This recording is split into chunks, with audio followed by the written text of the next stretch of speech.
Sejam muito bem-vindos ao canal de cortes. Se você caiu aí de paraquedas, não sabe onde você está e nem como veio parar aqui, nos dê essa chance, se inscreva em nosso canal aí, curta, compartilhe e se divirta com os nossos cortes.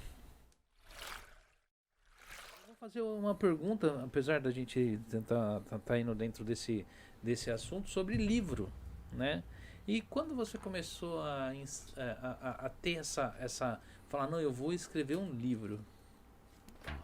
Tipo, porque assim, uma coisa é você ter ele, pensar nisso daí, uma outra coisa é você escrever o livro, né?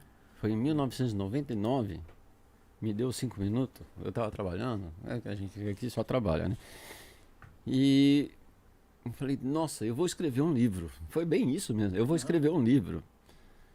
E aí eu cheguei em casa, depois do serviço, falei pra minha esposa, eu vou escrever um livro. Ela, tá, que legal. Mas tipo, nesse meio tempo, a coisa já foi fluindo na cabeça. Então, né, eu vou alugar um bangalô no meio da montanha e eu vou escrever o livro, vou me isolar para escrever o livro. Ela, Poxa vida, não dá pra escrever aqui do lado? E era essa época de começo de inverno. Devia ser meio de outubro, por aí. Naquela época nós não estávamos com esse boom que tá do camping hoje, que hoje você tem camping aberto em tudo quanto é lugar. Mas naquela época não era assim. A maioria dos campings já estavam fechados. E aí eu falei, pô, tem que arrumar um lugar, né, que tenha um chalé, um bangalô, alguma coisa assim para mim poder ir. E só que se pergunta para um para outro, ninguém sabe nada, né? Não, imagina, o campo está tudo fechado, só no verão. E aí eu comprei uma revista, um guia de camping. Fui na livraria, naquela época era só livraria, não tinha essa coisa de internet que você acha tudo fácil como hoje. Já tinha internet sim, mas você não achava fácil essas indicações. E aí eu comprei o guia, e aí tô lá folheando, fechado. Aí eu achei um em Gifu, que estaria aberto até o final do mês de novembro. Aí eu falei, beleza. Aí liguei na época com o meu japonês bem tosco mesmo, não falava muito bem. Ele me explicou onde é que era, como é que eu chegava.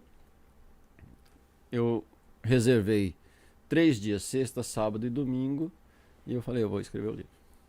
Na época não tinha carteira de motorista. Então eu fui de trem, peguei um táxi para chegar até o camping, ficava na montanha, e aí eu fui escrever meu livro. Levei um notebook, que era da minha esposa, o notebook. Sim. Nunca gostei de notebook. E aí eu sentei lá e a história veio. E foi fluindo. Foi fluindo. Foi maravilhoso. Uma porcaria o livro. Foi uma porcaria. Qual foi? Ficou. Como que era o livro? Era sobre O nome do livro é A Princesa e o Castelo Invisível. Conta a história de um viajante que estava numa sua busca pessoal. E nessa caminhada dele, ele encontra com uma moça, que é a princesa do castelo. E como tudo estava envolvido em magia, eles trocaram uma conversa ali informal, depois ele continuou a caminhada. Só que ele continuou se comunicando com ela através da telepatia. Então eles se encontravam num castelo invisível.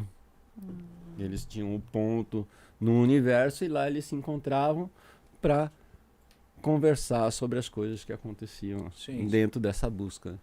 Então essa foi a ideia da história. Quer dizer, a história saiu baseado nisso. Muitas pessoas que leram falaram, nossa, é sensacional. Eu leio hoje, eu falo, nossa, como é que eu mostrei isso?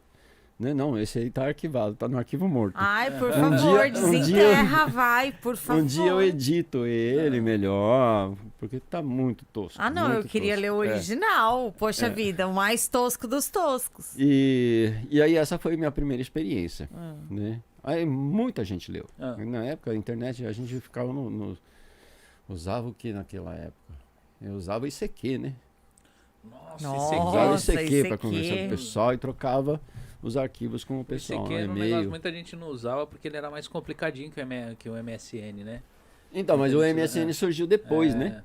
Aí quando o MSN apareceu, aí ele já veio mais bem estruturadinho, e aí a maioria do pessoal migrou pro MSN, né? Mas o ICQ você passava arquivo, mandava um monte de coisa, ele Mandava- era é, mais. é, Ele até tinha suportava coisas maiores, né? Sim, sim, Entendeu? sim. Pra Entendeu? época, E os livros que você chegou a. Porque assim, é uma coisa impressionante, gente. Mostra aqui, Márcio. Esse livro aqui, né? Ele trouxe de presente pra gente. Por incrível que pareça, ele é impresso artesanalmente. Tá entendendo?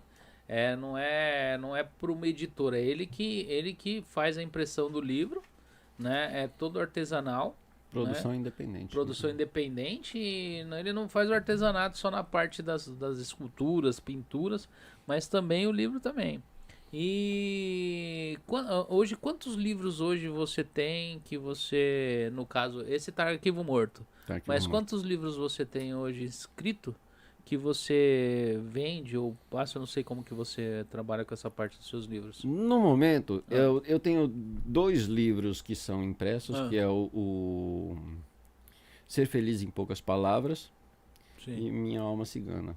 Ser Feliz em Poucas Palavras, teve logo que eu lancei esse livro, eu recebi uma crítica muito grande, muito pesada nesse Ser Feliz em Poucas Palavras.